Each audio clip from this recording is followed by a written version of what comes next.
اعوذ باللہ من الشیطان الرجیم، بسم اللہ الرحمن الرحیم۔ السلام علیکم میرے تمام ساتھیوں، امید ہے آپ سب خیر خیریت سے ہوں گے، خوش ہوں گے اور اپنی زندگی کو خوب انجوائے کر رہے ہوں گے۔ آج 8 مارچ ہے اور پوری دنیا میں خواتین کے دن کے حوالے سے یہ دن جو ہے وہ منایا جاتا ہے اور بہت سی باتیں کی جاتی ہیں، بہت بڑی بڑی باتیں کی جاتی ہیں خواتین کے حقوق کے تحفظ کے حوالے سے، لیکن میرے خیال میں جب تک گھریلو سطح پر لوگ جو ہیں وہ خواتین کے حقوق کو تسلیم نہیں کریں گے اور ان کو ایک مقام نہیں دیں گے، اس وقت تک چاہے آپ کتنی بھی تقریروں میں اور اس میں سیمینارز میں باتیں کرتے رہیں، اس کا کوئی فائدہ نہیں۔ گھریلو سطح پر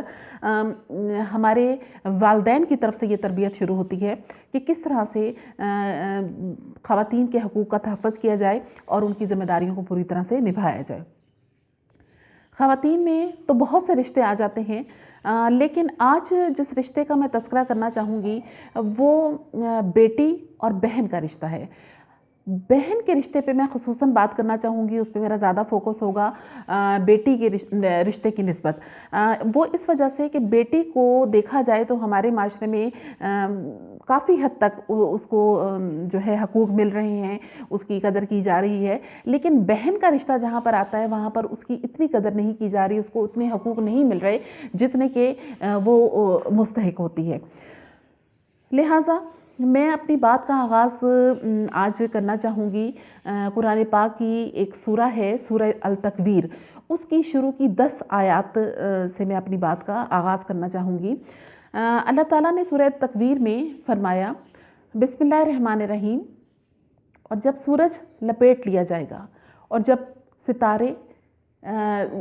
ستاروں کا نور ختم کر دیا جائے گا اور جب پہاڑ چلا دیے جائیں گے اور جب بیانے والی اونٹنیاں چھوڑ دی جائیں گی اور جب تمام وحشی جانور اکٹھے کر دیے جائیں گے اور جب سمندر جوش دیے جائیں گے اور جب روحوں کو جانوں کے ساتھ ملا دیا جائے گا اور جب زندہ درگو ہونے والی لڑکی کو اٹھایا جائے گا اور اس سے پوچھا جائے گا کہ وہ کس گناہ میں قتل کی گئی اور جب اعمال نامے کھول دیے جائیں گے۔ قرآن پاک کی سورہ التکویر کی یہ جو آیات ہیں، اس کے ان 10 آیات میں شروع کی جو آیات ہیں اس میں قیامت کا منظر جو ہے وہ پیش کیا جاتا ہے کہ کس طرح سے قیامت جو ہے وہ رونما ہوگی، کس طرح سے وہ کام جو کہ ایک ترتیب کے ساتھ، ایک ڈسپلن کے ساتھ چل رہے ہیں، وہ سارے کے سارے اپسٹ ہو جائیں گے، تلپٹ ہو جائیں گے اور دنیا میں قیامت کا سما برپا ہو جائے گا۔ اور جب یہ سما برپا ہو جائے گا تو اس کے بعد یقیناً حساب کتاب کا عمل جو ہے وہ شروع ہو جائے گا، اور حساب کتاب کے عمل میں سب سے پہلے اس بیٹی سے سوال کیا جائے گا، اس لڑکی سے سوال کیا جائے گا جس کو زندہ درگو کر دیا گیا، اور اسے پوچھا جائے گا کہ وہ کس گناہ کی پاداش میں زندہ درگو ہوئی، اس سے کیا گناہ ہوا تھا جس کی وجہ سے اسے زندہ درگو کیا گیا، اور اس کے بعد اعمال نامے کھل جائیں گے، یعنی ایک ایک عمل جو ہے وہ سامنے آتا جائے گا۔ بہت غضب ہے اس آیت میں، ان آیات میں قیامت کے منظر کے بعد اس آیت میں انتہائی غضب ہے، غضب بیان کیا جاتا ہے، سامنے آتا ہے اللہ تعالیٰ کا کہ وہ اس خاتون، اس لڑکی سے سوال کرے گا جو کہ زندہ دفنائی گئی۔ دور جاہلیت میں لڑکیوں کو زندہ دفنا دیا جاتا تھا، جیسے ان کی پیدائش ہوتی تھی اس کے بعد یا تھوڑے عرصے بعد ان کو زندہ دفن کر دیا جاتا تھا۔ وجہ اس کی یہ تھی کہ عرب لوگ جو تھے وہ زمانہ جاہلیت میں وہ ڈرتے تھے کہ جنگ و جدل میں ان کو ان بیٹیوں کی پھر حفاظت کرنا پڑتی تھی، کیونکہ جنگ و جدل میں جب مال غنیمت دشمن لے کر جاتا تھا تو اس میں گھر کی عورتوں کو بھی لے جایا کرتے تھے، بیٹیوں کو بھی لے جاتے تھے، تو اس وجہ سے ان کو حفاظت کرنا پڑتی تھی، جس کی وجہ سے وہ بیٹی کی پیدائش کو اتنا اچھا نہیں سمجھتے تھے اور ان کو ختم کر دیتے تھے پہلے ہی۔ دوسری وجہ یہ تھی کہ وہ نہیں چاہتے تھے، بعض ان میں گھرانوں میں وہ عرب روایات کے مطابق وہ داماد بنانا نہیں چاہتے تھے کہ یقیناً جس کو اپنی بیٹی دیں گے پھر اس کے سامنے جھکنا پڑے گا، یہ جھکنا وہ پسند نہیں کرتے تھے۔ تیسری وجہ یہ تھی کہ وہ افلاس کے خوف سے بھی بیٹیوں کو مار دیتے تھے کہ کھانا پینا جب ہوگا تو ظاہر ہے کھانے میں پہنانے میں بیٹیوں کا بھی حصہ ہوگا، تو بہتر یہ ہے کہ ان کو ختم کر دیا جائے۔ یہ 3 وجوہات تھی جس کی بنا پر عرب لوگ جو ہیں زمانہ جاہلیت میں عورت کو پیدا ہوتے ہی لڑکی کو زندہ درگو کر دیا کرتے تھے۔ اسلام میں پھر ان تمام خواتین کو حقوق ملے۔ اللہ تعالیٰ نے تمام پریشانیوں کو دور کیا، تمام الجھنوں کو دور کیا، اس زمانے کے لوگوں کی اور ان کی جو کمزوریاں تھیں اس کو دور کیا عورتوں کو حقوق دینے کے بعد۔ وراثت میں برابر میں خواتین کا حق رکھا گیا، بیٹوں کا اگر حق ہے باپ کے ترکے میں تو بیٹی کا بھی حق رکھا گیا۔ اسی طرح سے ہر رشتے کے حوالے سے انہیں حقوق دیے گئے۔ پھر اس کے بعد یہ کہ افلاس کے خوف سے جو بیٹیوں کو مار دیتے تھے اس کے لیے باقاعدہ آیت نازل ہوئی۔ اللہ تعالیٰ نے فرمایا کہ جو لوگ اپنی اولاد کو بھوک کے خوف سے مار دیتے ہیں تو ان کے لیے اللہ تعالیٰ نے بیان کیا کہ وہ قرآن پاک میں بتایا کہ ان کا رزق بھی اللہ تعالیٰ کے ذمہ ہے اور ان کی اولاد کا رزق بھی اللہ تعالیٰ کے ذمہ ہے۔ یعنی ایک انسان جب اس دنیا میں آتا ہے تو اپنا رزق ساتھ لے کر آتا ہے، تو اس لیے کسی اولاد کو اس خوف سے قتل کر دینا یا کسی کو دے دینا کہ یہ ہم کس طرح سے اس کا پورا کریں گے، تو یہ انسان کی انتہائی جاہلیت ہے، کیونکہ ہر انسان اپنا رزق جو ہے وہ اپنے ساتھ اس دنیا میں لے کر آتا ہے اور وہ جہاں جاتا ہے اس کا رزق بھی اس کے ساتھ ساتھ چلتا جاتا ہے۔ پھر اس کے بعد داماد بنانے کا جو خوف تھا کہ ہمیں جھکنا پڑے گا، تو اس کے لیے بھی اللہ تعالیٰ کے پیغمبر حضرت محمد صلی اللہ علیہ وسلم کی ایک حدیث مبارکہ ہے کہ حضور پاک نے فرمایا صلی اللہ علیہ وسلم کہ تم صحابہ اکرام سے فرمایا کہ تمہاری اس دنیا میں 3 لوگ باپ کی حیثیت رکھتے ہیں۔ ایک تو تمہارا اپنا باپ ہے جو تمہیں دنیا میں لے کر آتا ہے، ایک وہ جو تمہیں تعلیم دیتا ہے، اور ایک وہ جس کی تم بیٹی لے کر آتے ہو۔ لہٰذا اس حدیث کے بعد یہ اندازہ ہوتا ہے کہ اگر ایک بیٹی کو بیوی بنا کر لایا جائے تو اس لڑکی پر ظلم و ستم کرنا تو وہ تو بہت ہی غلط بات ہے۔ اس کے والدین کے ساتھ بھی اس کا وہی رشتہ جڑ جاتا ہے جو اپنے والدین کے ساتھ ہوتا ہے۔ تو اس طرح سے یہ تینوں جو توہم پرستیاں تھیں عرب میں، وہ اسلام نے اس طرح سے ختم کر دی کہ ایک حیثیت دی، عورت کو ایک حیثیت دی، ایک مقام دیا۔ اب اسلام نے تو یہ حیثیت اور مقام دے دیا، لیکن مسئلہ یہ ہے کہ ہمارا معاشرہ بھی اس حیثیت اور اس مقام کو سمجھتا ہے کہ نہیں۔ یہ ایک بہت ڈیبیٹیبل سا ٹاپک ہے۔ جہاں تک ہم بیٹی کی بات کرتے ہیں تو بیٹیوں کو میں نے یہ چیز نوٹ کی ہے کہ ہمارے معاشرے میں کافی حد تک انہیں حقوق مل رہے ہیں۔ یعنی باپ جو ہے وہ اپنی بیٹیوں کی حق تلفی نہیں کرتے۔ زیادہ تر میں تقریباً 70-85% جو والد ہیں وہ اپنی بیٹیوں کو پورا حق دیتے ہیں اور ان کا خیال بھی رکھتے ہیں۔ بیٹیوں کے حقوق میں ان کی تعلیم، ان کی جو ان کا خوراک اور پہننا اوڑھنا اور ان کی ضروریات کا پورا کرنا، ان کو شعور دینا، ان کی اچھی تربیت کرنا، اس کے بعد اگر شادی بیاہ کا سلسلہ ہے تو ان کی مرضی معلوم کرنا اور وراثت میں ان کا حصہ، یہ بیٹی کے حقوق ہیں۔ تو یہ کافی حد تک ہمارے ہاں جو پڑھے لکھے والدین ہیں وہ تو پورا کر رہے ہیں۔ باقی کچھ ایسے والدین جو کہ ان پڑھ ہیں یا یوں کہیں کہ جو ہمارا ایسا طبقہ ہے جو بیٹیوں کو آج بھی بوجھ سمجھتا ہے، وہ ان حقوق کو پورا نہیں کر رہا۔ لہٰذا خواتین کے جب یہ حقوق پورے نہیں ہوں گے بحیثیت بیٹی کے، تو ایسے لوگ جب ناقدری کرتے ہیں بیٹی کی یا ان کے حقوق کو پورا نہیں کرتے تو یقیناً وہ اپنے لیے جہنم کا راستہ جو ہے استوار کر رہے ہوتے ہیں، کیونکہ حضور پاک صلی اللہ علیہ وسلم نے فرمایا کہ تم میں سے جو، اپنے صحابہ اکرام کی محفل میں فرمایا کہ تم میں سے جو 3 بیٹیوں کی صحیح پرورش کرے گا اور ان کو اپنے پاؤں پہ کھڑا کرے گا، ان کو بلوغت تک پہنچائے گا، اس جنت میں، قیامت کے بعد جنت میں اس کے ساتھ اس طرح سے ہوں گا جیسے 2 انگلیاں، یعنی سائیڈ بائی سائیڈ ہم دونوں ہوں گے اپنی بیٹیوں کی صحیح پرورش کرنے والے۔ پھر اس کے بعد کسی صحابی نے پوچھا کہ یا رسول اللہ جس کی 2 بیٹیاں ہیں، تو حضور پاک نے فرمایا اس کے ساتھ بھی یہی معاملہ ہوگا۔ اب یہاں پر حضور پاک نے 3 کا لفظ استعمال کیا، بیٹی کا لفظ استعمال نہیں کیا، وہ ہماری طرف سے اضافہ ہوتا ہے۔ 3 کا جو لفظ استعمال کیا اس میں بیٹیاں بھی آ جاتی ہیں اور بہنیں بھی آ جاتی ہیں۔ جو اپنے 3 بیٹیوں اور بہنوں کی صحیح پرورش کرے گا اور ان کو بلوغت تک پہنچانے کے بعد اپنے پاؤں پہ کھڑا کرے گا کسی بھی طرح سے، یا اس کا نکاح کر دیا یا وہ کسی طرح سے اپنے اسٹیبلش ہوگی، اپنے کسی کے محتاج نہ رہی، تو ایسے شخص کے لیے چاہے وہ باپ ہے یا بھائی ہے، جنت کے راستے اس کے لیے استوار ہیں۔ اب ہمارے معاشرے میں بہت سے ایسے گھرانے ہیں جہاں پر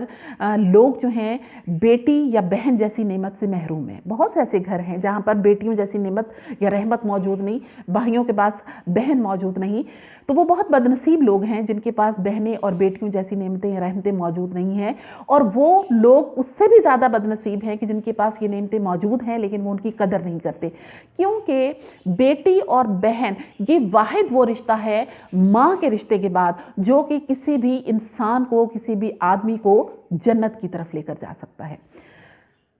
ماں کے تو قدموں تلے جنت بتا دی اللہ تعالیٰ نے, حضور پاک صلی اللہ علیہ وسلم نے. یعنی وہ تو بذات خود ہی جنت ایک بہت بڑا مقام ہے کہ جو کہ جس میں جانے کی ہر بندہ تگ و دو کرتا ہے, کوشش کرتا ہے. اور اس بہت بڑے مقام کو اللہ تعالیٰ حضور پاک صلی اللہ علیہ وسلم نے ماں کے قدموں کے نیچے رکھ دیا کہ جتنا ہم ماں کے سامنے انکساری عاجزی کریں گے اتنا ہی جنت کے راستے ہمارے لیے ہموار ہوتے جائیں گے.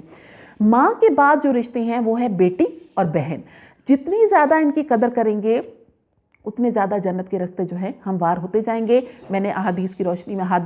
روشنی میں آپ کو ابھی بتا دیا. ایک مرتبہ حضور پاک صلی اللہ علیہ وسلم کے پاس ایک صحابی تشریف لائے اور کہا یا رسول اللہ, زمانہ جاہلیت میں نے اپنی بیٹی کو قتل کر دیا تھا. وہ میرا بڑا خیال کرتی تھی, مجھ سے بہت پیار کرتی تھی, لیکن میں اس کو لے کر گیا اور گھر کے قریب جو کنواں تھا وہاں لے گیا اور اس کو دھکا دے دیا وہاں. تو مجھے آج بھی کانوں میں اس کی آوازیں آتی ہیں, ہائے بابا ہائے بابا. حضور پاک صلی اللہ علیہ وسلم نے جب یہ بات سنی تو وہ اس قدر روئے کہ ان کی داڑھی بھی سارے آنسوؤں سے تر ہو گئی. اس قدر وہ روئے اور انہوں نے کہا, صحابی سے فرمایا کہ زمانہ جاہلیت میں جو ہو چکا وہ ہو چکا, لیکن آئندہ اس چیز کے لیے احتیاط کرنی ہے.